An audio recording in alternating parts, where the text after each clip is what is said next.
Si la Coupe du Monde de football a lieu en Asie, ce n'est pas par hasard cette année. Ce continent est en train de s'intéresser, de découvrir le ballon rond avec un potentiel commercial énorme.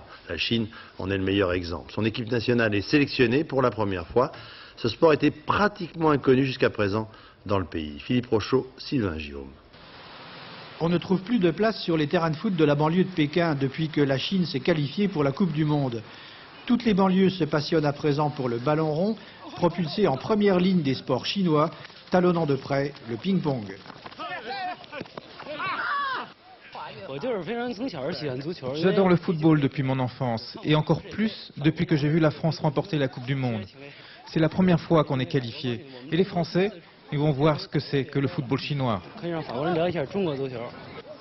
Mais en même temps que la jeunesse de Chine s'éveille au football, elle y découvre une corruption généralisée. On appelle ça le sifflet noir. On estime que les 2/3 des matchs sont truqués et que les clubs comme celui de Canton ont versé des milliers de dollars aux arbitres.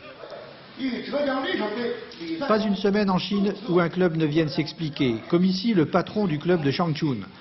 La fédération de football met en doute sa victoire par 6-0 pour un match qui devait le conduire en première division.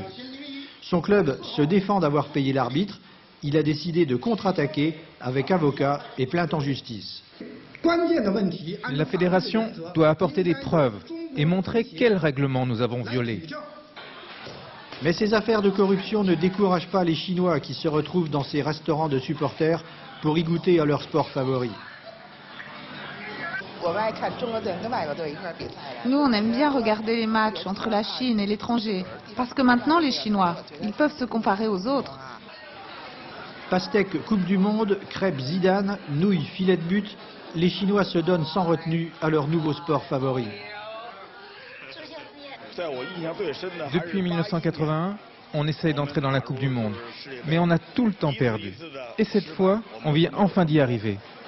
Alors, sous le regard du Yougoslave Milutinovic, l'entraîneur de l'équipe nationale, les supporters chinois ont déjà commencé le compte à rebours de la Coupe du Monde, un événement aussi important pour eux que l'organisation des Jeux Olympiques de 2008.